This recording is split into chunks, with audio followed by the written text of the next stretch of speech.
మానవ శరీరంలో ఉండే ద్రవరూప కణజాలాన్ని మనం రక్తం అని పిలుస్తున్నాము. రక్తంలో ఉండే ద్రవరూప కణజాలాన్ని ప్లాస్మా అని పిలవడం జరుగుతుంది. యాక్చువల్గా మన రక్తంలో ఉండే ప్లాస్మా 55% ఉంటుంది. రిమైనింగ్ 45% బ్లడ్ సెల్స్ అనగా రక్త కణాలు ఉండడం జరుగుతుంది.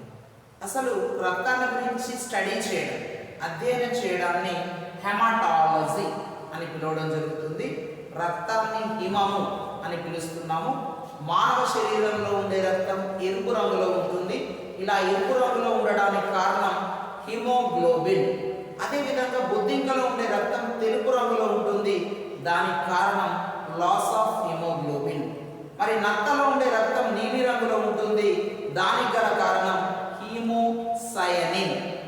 ఇక మానవ రక్తంలో రక్త పీడనాన్ని కనుక పరిశీలించినప్పుడు దీన్ని బ్లడ్ ప్రెషర్ బీపీ అని పిలుస్తున్నాము.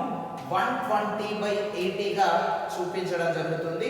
ఇందులో పైన ఉన్న 120ని సిస్టోలిక్ ప్రెషర్ అని, 80ని డయాస్టోలిక్ ప్రెషర్ అని పిలవడం జరుగుతుంది. రక్త పీడనాన్ని కొలిచే సాధనం పేరు స్పిగ్మోమానోమీటర్. ఇందాక మనం మాట్లాడుకుంటున్న 55% ప్లాస్మాలో 4 ప్రోటీన్ వర్ణకాలు ఉంటున్నవి. అవి ఆల్బ్యూమిన్, గ్లోబ్యులిన్, ఫైబ్రినోజన్ అండ్ ప్రోథాంబిన్. ఇందులో రక్తం గడ్డకట్టడంలో క్రియాశీలకమైన పాత్రను పోషించేవిగా ఫైబ్రినోజన్ అండ్ ప్రోథాంబిన్ను మనం చెప్పొచ్చు.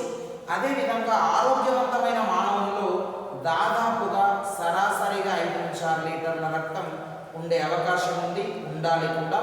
ఇక 3 నెలల వ్యవధిలో అంటే 90 రోజుల వ్యవధితో మానవుడు రక్తం ఇవ్వడం అనేటువంటి ప్రాసెస్ కొనసాగించవచ్చు. అంటే రక్తం ఇవ్వడానికి ఎలిజిబిలిటీ డ్యూరేషన్ వచ్చేసి మినిమం 3 మంత్స్ డ్యూరేషన్, అనగా 90 రోజుల వ్యవధి.